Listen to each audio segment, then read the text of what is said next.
How's it going, everyone? Today I wanted to do somewhat of a kind of long form video, even though it probably won't be that long. Let's just say less cuts, where I discuss my thoughts on the new P1S versus the P1P.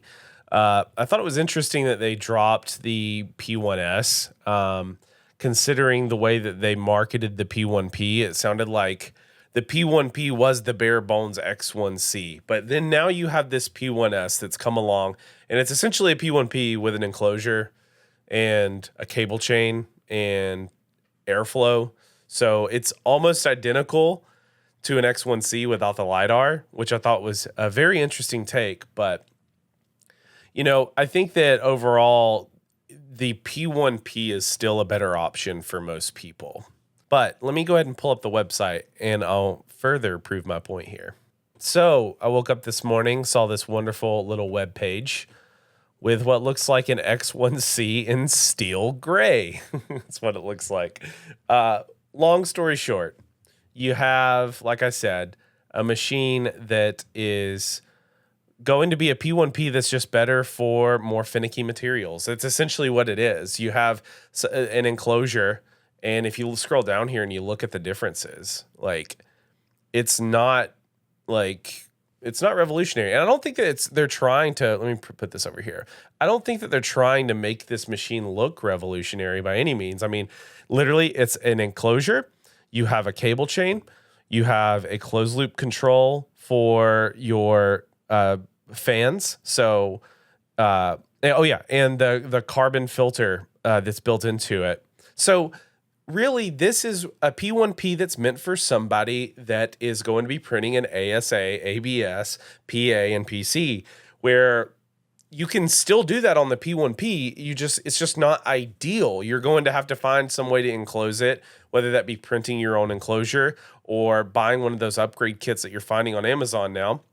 Speaking of which, I did the ARC enclosure build on my P1P, and it's great. I think that it's going to be just the same as having this P1S. Will I still get the P1S upgrade? Possibly, especially for the price. And that's something to think about is you can buy the P1P if you're new to 3D printing and you're like, I don't know for a fact if this is going to be for me. You can buy the P1P and print in PLA, you can print in everything. And then when you start to run into ceilings of skill, so you can't print in this because you need a certain type of enclosure, or you need, if you start having to worry about your nozzles and your whether or not it needs to be enclosed, it's time to look at a P1S or an X1C, or possibly outside of the Bambu Lab ecosystem, though I do love Bambu Lab right now. But let's say you bought the P1P.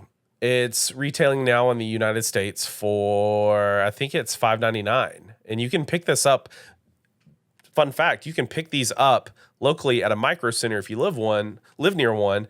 I have one in my state. I have two in my state, actually. And you can go pick it up off the shelf and walk out with it. That's what I did with my X1C.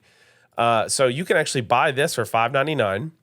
And then let's say later down the road, you're like, this works out great. Congrats. You just saved yourself $100 instead of getting the P1S. Let's say later down the road, you're like, oh, I do want to start printing in some other types of material. You can go over here and buy the upgrade kit. This is awesome. This is everything that would make this a P1S. So you're paying $50 more, yes. But to me, $50 is worth the gamble of feeling out, or is worth a gamble to figure out whether or not you need to do that upgrade. The P1P is a great machine. I love it. And honestly, I probably could have got another P1P and would have been very satisfied. But just knowing there's another model out there that I haven't tried, I had to get the X1C.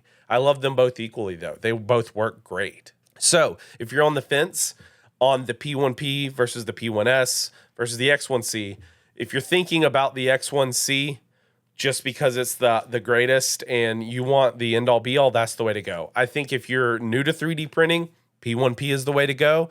You can always upgrade to a P1S later. If you know for a fact that you don't need LiDAR, you're an intermediate printer and you are someone that does not, or that you want to be printing in polycarbonate or carbon fiber, anything that would require a very temperature controlled environment. P1S sounds like it's going to be a great option. Of course, I don't have any review units.